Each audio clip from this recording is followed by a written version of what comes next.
ቆይ ለምንድን ነው አንቺና ያቺ አሳዳጊ አሮጊት እናትሽ በማያገባችሁ ነገር ውስጥ የምትገቡት?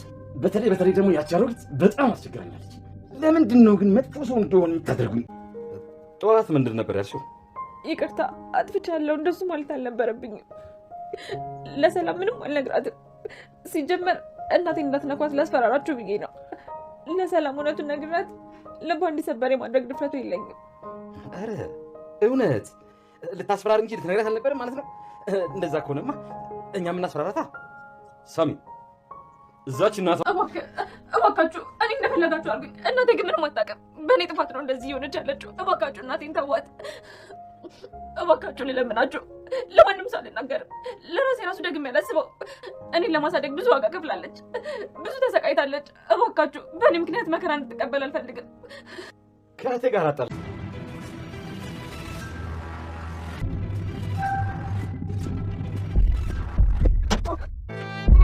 ወይ ልጅ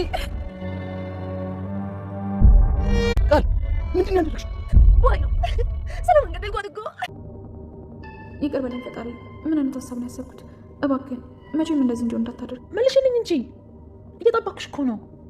ትላንትና አጣድፈሽ የጠራሽኝ ምን ልትነግሪኝ ነበር? እትዬ ለእናቴ ብር ስለሚያስፈልገኝ ከሚመጣው ደሞዝ ላይ ልጠይቅሽ ነበር። እውነትሽን? እኔ ማን ፖስታ ሊልክልኝ ይችላል?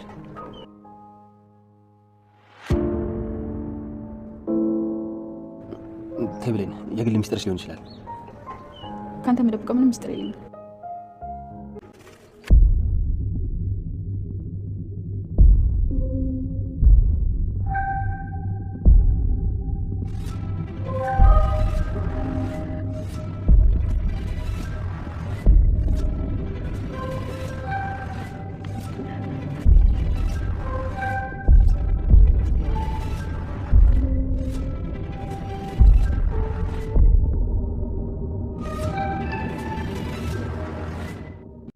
ብሌን አሳዳጊ እናቷ ዳጊ አግቶ ለአቶ በኃይሉ አሳልፎ እንደሰጣት ታወቀች። ዳጊም በበኩሉ ዛሬ ምን የሚፈጠር ምንም መንገር አለብኝ፣ ከሌላ ሰው ከሰማች ሰው አታደርገኝም። ምን ብዬ ልንገራት? እናትሽን አገትኳት ብዬ ምንም የሚፈጠር ምንም ብነግራት ይሻለኛል፣ ቀድሜ ሌላ ሰው ሳይቀድመኝ። ዳጊ ወስኖ ለብሌን ለመናገር ብሌን ላለችበት ካሴት ብሌን አልቅሳ አይኗ ባብጦ ያገኛታል። አልቅሰሻል እንዴ ይላል ዳጊ። ከሱ ውጭ ምን ጉልበት አለኝ ብለህ ነው? አቶ በኃይሉ ልግደልሽ እያለ አፍኖ ሲያሰቃያት ስለቆየ ብሌን አልቅሳ አይኗ ሁሉ አባብጠዋል። ብሌን ፈገግ ብትይ ይሻላል፣ ጉልበት ይሄ ነው እንጂ ማልቀስ መፍትሄ አይሆንም። ግን ለምንድን ነው ብሌን የምትለኝ? አይ ከደበረሽ ይቀራል፣ ካልፈለግሽ ተይው። አይ ምክንያትን ለማወቅ ብዬ ነው። ምናልባት እንዳይነ ብሌን ሳይ ስለማይሽ ይሆናል። ደግሞ እንደዛ ስልሽ እንዳትኮሪ። ምን ነበር ልትነግረኝ የነበረው? ዛሬ የምነግርሽ ነገር አለ ብላኝ ነበር።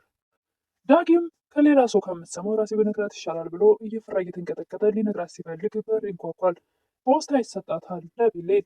ፖስታውን ለመክፈት ስትሞክር ብሌን ተይ እንዳትከፍቺው የግልሽ ምስጢር ይሆናል ይላል። ከአንተ የምደብቀው ምንም ምስጢር የለም ብላ ብሌን ፖስታውን ስትከፍተው ፎቶው ያልጠበቀችው በእንባ የሚያሳጥባት ነበር። ብሌን እጅግ በጣም አዘነች፣ ልቧ ተሰበረ። ፖስታ የያዘው ዳጊ እናቷን ሲያግታትና አብሮ እንዴት እንዳገታት የሚያሳይ ፎቶ ነበርና ከመጀመሪያው እስከ መጨረሻው ያለውን ፎቶ ስታይ እጅግ በጣም ታዝናለች፣ ልቧም ይሰበራል። ቀና ብላ ለማየትም ይከብዳታል ዳጊን። ሰላም ጤና ይስጥልኝ ውድና የተከበራችሁ በመላው ዓለም ያለች ኢትዮጵያና ኤርትራዎች ናቸው። እግዚአብሔር ይመስገን ደህና ነኝ። ብሌን ክፍል 14ን አብረን እናያለን። የባለፈው ክፍል አቶ በኃይሉ ብሌንን አፍኖ ለመግደል እየሞከረና ሲያሰቃያት ነበርና እዛ ላይ ነበር ቪዲዮ ያለቀው። ያው ሁላችንም ወይ ሰላም ወይዘሮ ሰላም ወይ ደግሞ ዳጊ ይደርሱላታል ድምጿን ሰምተው እያልን ነበር። ዳጊ ድምፅ ቢሰማውም እንደ ህልም እንደ ቅዠትም ነበር የመሰለው። ወይዘሮ ሰላም ተጠራጥራ ብትወጣም ለነገሩ እሷን ገለው ገንዘቧን መውረስ የሚፈልጉት አቶ በኃይሉና ቃል እያሉ ምንም ድምፅ አልሰማሽም፣ የሰማሽው ድምፅ እኔ ነኝ በማለት ልታታልላት ትሞክራለች ቃል። ያ ድምፅ ግን አሁንም በትንሹ ይሰማታል። ወይዘሮ ሰላም ብሌን አፏን አፍሮ ሲያስጨንቃት ትንሽ ድምፅ ይሰማ ነበርና ወይዘሮ ሰላም አሁንም ተሰማኝ ትላለች። እናቴ እባክሽ አሁን ተመለሽና እንተኛ በቃ በማለት ልታታልል አሁንም ስትሞክር ኧረ በጭራሽ እዚህ ድረስ ከመጣሁማ እንዴት እንደሆነች የብሌን ድምፅ ይመስለኛል የሰማሁት፣ ማየት አለብኝ ትላለች ወይዘሮ ሰላም። ሰላም ወደ ብሌን በር ጠጋ ሲሉ በሩን ከመክፈታቸው በፊት ምንም ያክል አጣና መታ ከጀርባ ትመታቸዋለች። ሄደው ይዘረራሉ በሚያሳዝን ሁኔታ። በእውነቱ በጣም ያሳዝናል። የሚያሳዝነው ነገር ደግሞ ከመመታታቸው ይልቅ ሲነቁ ራሳቸውን ማን እንደመታቸው ቢያስታውሱ እንዴት ጥሩ ነበር። አቶ በኃይሉም ገደልኳት እኮ እያለች ቃል ለማዘን ስትሞክር ተረጋጊ እባክሽ እንደሚሆን እናደርጋለን ይላል። ምንም ቦታ አልሰጠውም። ይፈልገው የነበረው የእህቱን ሞት ልትሞት ነው ብሎ ተደሰተ እንጂ ምንም ያክል ስሜት አልሰጠውም። ለንም ወይዘሮ ሰላም እንደዛ ተመታ መውደቋና መዘረሯ እጅግ በጣም እያስለቀሳት እያስነባት ነው። የራሷ ችግር አልበቃ ብሏት እትዬ እንደ አለቃ ሳይሆን እኮ እንዴት ነህ እንደ እናት ነበርሽ ለእኔ እትዬ በጣም ነው የምወድሽ እያለች ብቻዋን ታወራለች፣ ማውራት ጀምራለች፣ ታለቅሳለች፣ ታነባለችም። አጋቹ ሳሚም ብሌን እናትሽን እንደሆነች ተሰምቶች ነው አይደል? ሌሎች ነገሮች ነው አይደለ እንደዚህ የምታለቅሽው እያለ ብሌንን እያየ በጣም ይገረም ነበር። በልቡም በራሱ ለራሱ ያወራ ነበር። ደግሞስ ለማንም ያለም የማያዝነው ልቤ እንዴት ላንቺ አዘነ? እንደዚህ እያለቀሽ እንኳን እንዴት እንደምታምሪ ይላል አጋቹ ሳሚ። የአቶ በኃይሉ ተላላኪ አቶ በኃይልም ብሌንን በአንቺ ጦስ ነው ለዚህ ሁሉ አደጋ የተዳረኩት፣ ችግር ውስጥ ያስገባሽኝ አንቺ ነሽ በማለት ብሌንን ለመማታት ወደ እሱ አፍጥጦ ይሄዳል። አጋቹ ሳሚም ተነስቶ ሰውየውን ወደ ብሌን እንዳይሄድ ለመከልከል ይሞክራል። ምን ለማድረግ እየሞከርክ ነው ይላል አቶ በኃይሉ። እንደዚህ ስታራገረድ አሻንጉሊት ብለህ ነው? እኔ ለአንተ ብዬ ነው ችግር ውስጥ እንዳትገባ፣ ስሜታዊ ባትሆን ይሻላል፣ የባስ ሌላ ችግር ውስጥ ነው የምትገባው ይላል አጋቹ ሳሚ። ከጎዳና ከቦሻሻ አንስቼ እንደ ቤተሰብ ተቀብዬ አነሳሁህ፣ ደግሞ ለዚህ ያበቃሁ። ይህን አታውቅም እንደ ማንም የሌለ ባዶ ነበር ካይደል? ወላጆች በአንተ ምክንያት አጥቼ ብቸኛ ሁኜ ለዘመናት ደግሞ እንደ አህያሽ ተኛል። ቆይ ጠብቀኝ፣ ወላጆችን እንደነጠቀኝ ሁሉ ያለህን በሙሉ እነጥቅሃለሁ ይላል ሳሚ አቶ በኃይሉን። ነገር ግን በልቡ ነው የሚያወራው። አሳልፈኝ ወደዛ፣ አለበለዚያ ሬሳህን ረግጬ ነው የማልፈው ይላል አቶ በኃይሉ። አቶ በኃይሉ አይደለም ለሳሚ ለእህቱ እና ለእህቱ ልጅ አደራ ተብሎ ለተሰጠችው ልጅ የማይራራ ጨካኝ ሰው ነው። ወደ አሁኑ ወይዘሮ ሰላም እራሷን ከሳተችበት ቀና ትላለች፣ መንቀሳቀስ ትሞክራለች። ወይኔ ጉድ አልሞተችም ማለት ነው ብላ ቃል ትደነግጣለች። በቃ እኔ እንደመታወት ታስታውሳለች። ምንድን ነው የምላት እያለች ቃል ለራሷ ተጨንቃለች። ለተመታችው ወይ ደግሞ ራሷን ስታወድ ነበረው ለሰላም ሳይሆን ለራሷ ነው የተጨነቀችው። ብሌንም እትዬ በህይወት አለሽ ተመስገን አምላኬ ተመስገን ትላለች። አቶ በኃይሉም የውሸት ፈገግታ እህቱ ቀና ስትል ፈገግታ ያሳያል። ቆይ አሁን ምን ልሰራ መጣሁላት ነው በዚህ ሰዓት ይላል፣ ለራሱ ያወራል።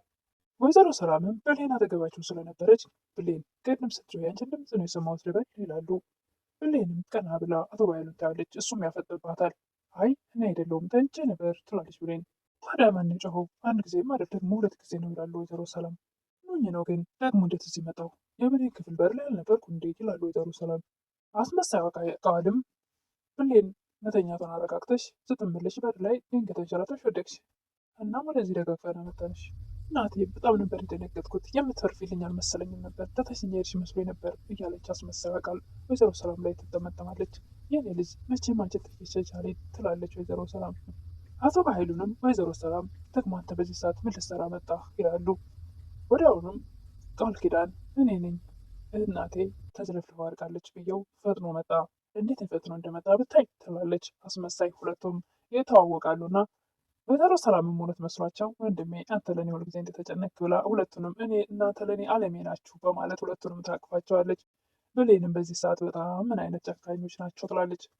ወይዘሮ ሰላምም ጨለማው ነካና ጠዋት ሆነ። ብሌን እሳቸውን እትዬ እንዴት ነሽ ተሻለሽ እያለች ለመጠየቅ በሄደችበት ብሌን ትናንትና ለምን ነበር አስቸኩለሽ የምነግርሽ ነገር አለ ያልሽኝ አሁን ንገሪኝ ይላሉ። ብሌንም መዋሸት በጣም ያስፈራታልና አእምሯ ስታመላልሰው ወይዘሮ ሰላምም እንደማያምኗትና ቃልም እንደምትመጣባት እንደምትሰማት በቃ በአጠቃላይ መጥፎ ነገር እንደሆነ በህሊናዋ እያመላለሰች ወይዘሮ ሰላምም ምን ሆነች ነው የት ሄድሽ ንገሪኝ እንጂ ይላሉ። ይጠብቋታል እንዴት ነግራቸው። ብሌንም በህሊናዋ ስታመላልሰው ወይዘሮ ሰላምም በጥፊ አንቺ ከልጅ ጋር ልታለያየኝ አይደል በማለት በጥፊ የሚመቷት ይሰማታል። በህሊናዋ እያመላለሰች ልክ የሚሆነውን ይሆናል ብላ በህሊናዋ ያሰበችው ይመጣበታል። ትዬ ቃል ያንቺ ትክክለኛ ልጅ አይደለችም። በኃይሉ የአንቺን ሀብት ለመውረስ ሲል ያመጣት ልጅ ናት በውሸት። ደግሞም አንቺ ገለው በኃይሉና እሷ ሀብትሽን መውረስ ይፈልጋሉ በምትላት ሰዓት አንቺ ደግሞ ብለሽ የእሷ የቃል አልበቃ ብሎ በወንድሜ በኃይሉ መጣች በማለት በጥፊ ሲመቷት ይሰማታል። በህሊናዋ የመላለሰችው ነገር እሷም በሀሳቧ የለችም እና ወይዘሮ ሰላም ምንድን ነው መልሽልኝ እንጂ እየጠበቁሽ ነው ይላሉ።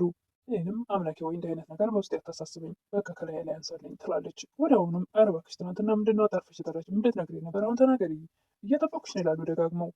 ይህንም ወዲያውኑ ሀሳቧን ቀየራ እትዬ ለእናቴ ብር ስለያስፈለጋት ከሚሞጣው ደሞዝ ላይ ትቆርጫለች ትንሽ ልጠይቅሽ ነበር ትላለች።